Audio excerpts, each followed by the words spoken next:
વિદ્યાર્થી પરિષદમાં સરકાર ઉથલાવવાની ક્ષમતા ખરી? નેવર જજ a book by its cover. જે કહે મને આવું બધું ના કર, હું આ ના કર. ભાઈ તું કર શું?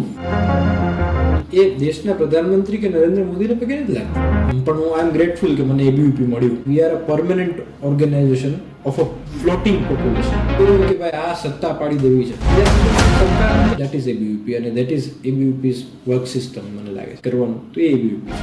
વી are in the field of research, અને એનું એક કાયમ છે કે અત્યારે આપણે જુઓ, હું જવાબદારીપૂર્વક એક સ્ટેટમેન્ટ આપું છું કે ભારતમાં થતા 70% થી 80% રિસર્ચ એ વેસ્ટ ઓફ મની, ટાઈમ અને રિસોર્સિસ છે. If you have an idea, we have a team.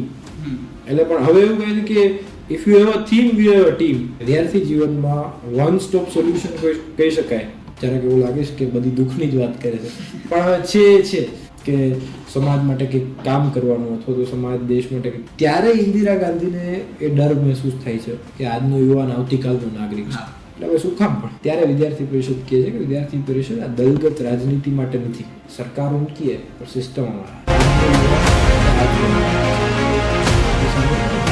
આ ગુજરાત મોડલ આટલા એસ્ટાબ્લિશ છે એનું કારણ જો કોઈ હોય તો એ નવનિર્માણ આંદોલન. આ તાકાત એ વિદ્યાર્થી પરિષદની તાકાત હતી. આ તાકાત એ વિદ્યાર્થીઓની તાકાત હતી.